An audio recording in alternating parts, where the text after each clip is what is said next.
In this video, we finish our weapon system by adding real physics impulse to whatever we hit.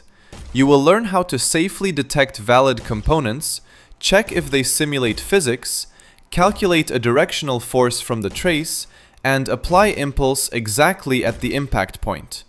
This closes the weapon interaction layer, and it prepares us for the next step, where we build a fully modular health and destruction system that works for player, AI, and physical objects.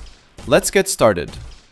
Before we move into the weapon logic and start applying impulse forces, we first need proper physical objects inside the level. Without physics-enabled objects, adding impulse will not produce any visible result, so this step is very important.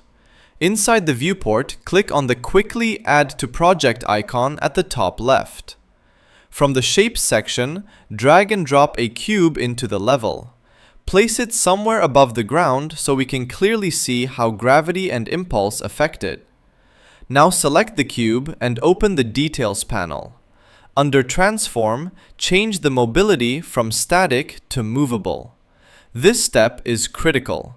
Static objects are optimized for performance and lighting, but they are not meant to move or react to forces during gameplay. If you forget to change mobility, the object will not respond to impulse even if physics is enabled. After setting mobility to movable, scroll down in the Details panel to find the Physics section. If you do not see the Physics category, check the filter at the top of the Details panel. Sometimes it is set to General, which hides several advanced options. Change the filter to All so every category becomes visible. Once you can see the Physics section, enable Simulate Physics. The moment you activate this option, Unreal Engine hands control of that object over to the Physics engine. From that point forward, gravity, collision responses, and external forces such as impulse will directly affect the object's movement and behavior in the world. You will also notice a mass value in kilograms. You can enable and adjust this if you want more control over how heavy the object feels when hit. Lower mass means it reacts more dramatically to impulse. Higher mass means it resists movement and feels heavier. For simplicity, I will leave the default mass value for now, but later we can fine-tune it if needed. At this stage, what we are doing is preparing test objects that follow real physics rules. This is important because impulse only works correctly on components that simulate physics. If the object does not simulate physics, the force will be ignored. You can also add more shapes or even use your own static meshes if you have them. Just remember the two essential requirements. Mobility must be movable, and simulate physics must be enabled. Let me add one more shape, such as a sphere, and configure it the same way. This gives us multiple test objects with different collision shapes, so we can observe how impulse behaves on different geometries. Now we are ready to connect this with our weapon system logic. Now open the content drawer and navigate to the folder that contains your character blueprint. In our case, that is inside the third person folder, then blueprints, and open the blueprint named BP third person character. Inside the event graph, look for your input action for firing the weapon. In this series, we are using the enhanced input action called IA Fire. Once you locate it, follow the execution flow all the way to the end of the shooting logic where we already performed the line trace and spawn the decal at location. After the spawn decal at location node, we are going to extend the logic.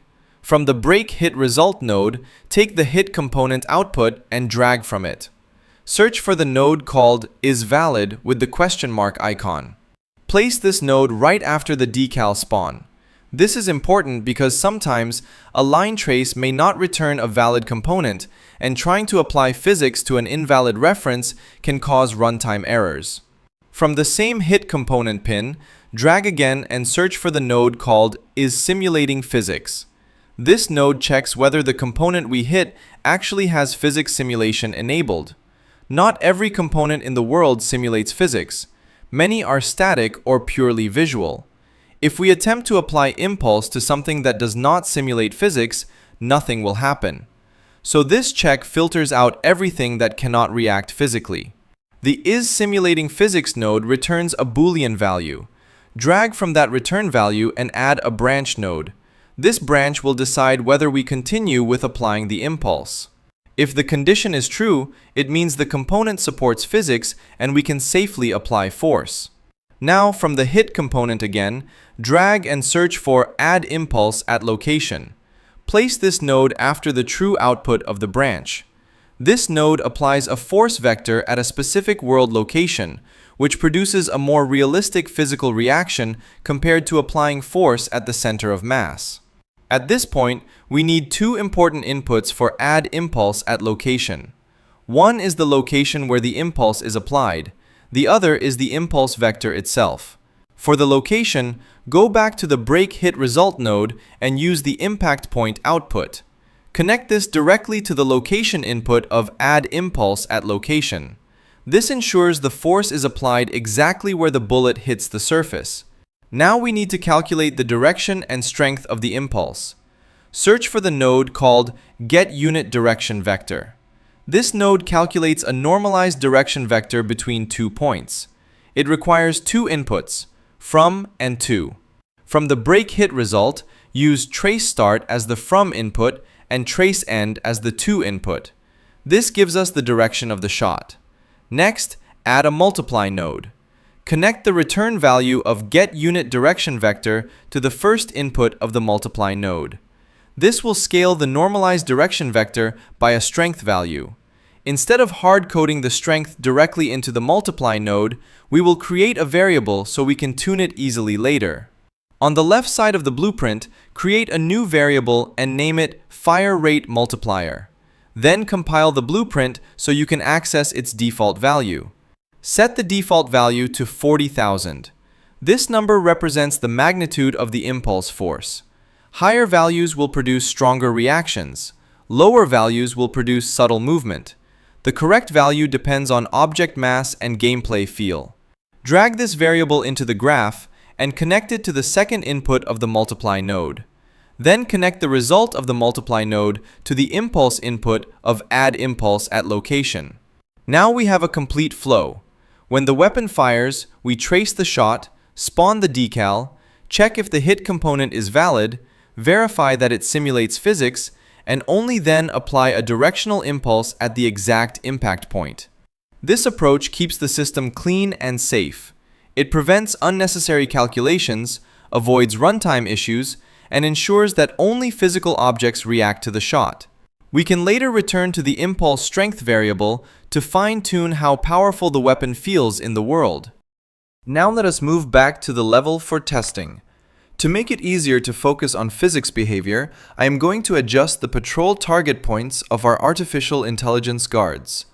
I will remove a few of them and keep only the ones that do not pass close to the player. This prevents interruptions during testing and keeps the environment controlled. Once that is done, press play. Move the character, pick up the weapon, and start shooting at the cube and the sphere that we created earlier. As you can see, the impulse is working correctly. The objects react to the shot direction and receive force at the exact impact point. Because we are applying impulse at location, instead of simply pushing the object from its center, the reaction feels much more physical and believable. Now it is important to understand how we can tune this behavior. There are two main variables that affect the final result. The first one is the mass in kilograms inside the object's physics settings. If you lower the mass, the same impulse value will move the object much more dramatically. If you increase the mass, the object will resist movement and feel heavier. The second control point is the fire rate multiplier variable that we created inside the blueprint. This directly scales the impulse vector. Increasing this value makes the weapon feel more powerful. Decreasing it makes the reaction more subtle. These two parameters together give you complete control over gameplay feel. You can balance realism and fun by adjusting either the weapon force or the object mass. In production, you would normally tune both carefully to achieve consistent behavior across different object types. With this, we can consider the weapon physics interaction layer complete for now. We may return to this as a bonus episode later and refine it further, but for the current phase of the series, this closes the weapon system chapter. The next logical step will be the health system and then destruction. In fact, this impulse logic naturally leads into destruction mechanics because once objects receive force, we can begin to break them apart into pieces or apply damage over time. So you can think of this episode as a bridge between the weapon system and the upcoming destruction and health architecture. If you enjoyed this video and this series, do not forget to support the channel. You can subscribe, like the video, and leave a comment below. Let me know what you think about this approach, or if you implemented impulse in a different way. I am always interested to see alternative solutions and improvements.